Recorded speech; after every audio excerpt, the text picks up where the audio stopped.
DK Shivakumar ಅವರು ದೆಹಲಿ ಪ್ರವಾಸವನ್ನ ಕೈಗೊಂಡಿರುವಂತದ್ದು. ದೆಹಲಿಯಲ್ಲಿ ಹಲವಾರು ವಿಚಾರಗಳ ಬಗ್ಗೆ ಪತ್ರಿಕಾಗೋಷ್ಠಿಯನ್ನ ಮಾಡಿದ್ದಾರೆ.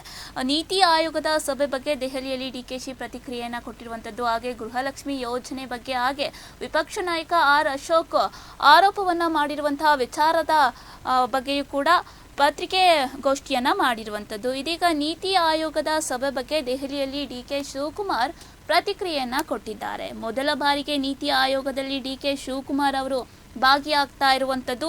ಮೋದಿ ನೇತೃತ್ವದಲ್ಲಿ ನೀತಿ ಆಯೋಗ ಸಭೆಯಲ್ಲಿ ಭಾಗಿಯಾಗ್ತಾ ಇರುವಂತಹ ಕರ್ನಾಟಕ ನೂತನ ಡಿಕೆ ಶಿವಕುಮಾರ್ ಅವರು ಇಂದು ರಾಷ್ಟ್ರಪತಿ ಭವನದ ಸಾಂಸ್ಕೃತಿಕ ಭವನದಲ್ಲಿ ನಡೀತಾ ಇರುವಂತಹ ಸಭೆಯಲ್ಲಿ ಹಲವಾರು ರಾಜ್ಯಗಳ ಸಿಎಂಗಳು ಹಾಗೆ ರಾಷ್ಟ್ರಪತಿಗಳು ಭಾಗಿಯಾಗುವಂತಹ ಸಾಧ್ಯತೆ ಇದೆ. ಅದರಲ್ಲಿಯೂ ಕೂಡ ಕರ್ನಾಟಕದ ಮುಖ್ಯಮಂತ್ರಿ ಆಗಿರುವಂತಹ ಡಿಕೆ ಶಿವಕುಮಾರ್ ಅವರು ಕೂಡ ಭಾಗಿಯಾಗುತ್ತಾ ಇರುವಂತದ್ದು.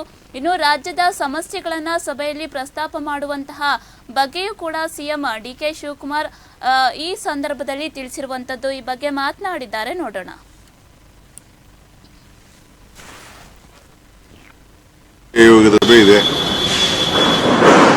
ಎಲ್ಲ ಚೀಫ್ ಮಿನಿಸ್ಟರ್ಸ್ ಕೂಡ ಕರೆದಿದ್ದಾರೆ. ನಾನು ಮೊದಲನೇ ಬಾರಿಗೆ ನೀತಿ ಆಯೋಗದ ಸಭೆಗೆ ಬಂದಿದ್ದೀನಿ. ಇವತ್ತು ನಮ್ಮ ರಾಷ್ಟ್ರೀಯ ನಾಯಕರುಗಳಂತ ಸೋನಿಯಾ ಗಾಂಧಿಯವ್ರನ್ನ, ರಾಹುಲ್ ಗಾಂಧಿಯವ್ರನ್ನ, ಪ್ರಿಯಾಂಕಾ ಗಾಂಧಿಯವ್ರನ್ನ ಭೇಟಿ ಮಾಡಿದ್ದಾರೆ.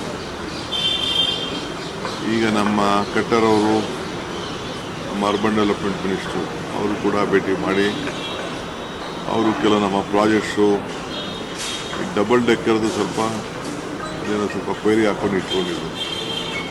ಅದಕ್ಕೆ ಅವ್ರಿಗೆ ಎಕ್ಸ್ಪ್ಲೈನ್ ಮಾಡಿ ಅದನ್ನು ಕ್ಲಿಯರ್ ಮಾಡಿ ಅಂತೇಳಿ ಅರ್ಬನ್ ಚಾಲೆಂಜ್ ಫಂಡ್ ಕೂಡ ಒಂದು ಸ್ವಲ್ಪ ಜಾಸ್ತಿ ಕೊಡಬೇಕು ಅಂತ ಕೂಡ ಅದನ್ನು ಕೂಡ ರಿಕ್ವೆಸ್ಟ್ ಮಾಡಿದ್ದೀನಿ.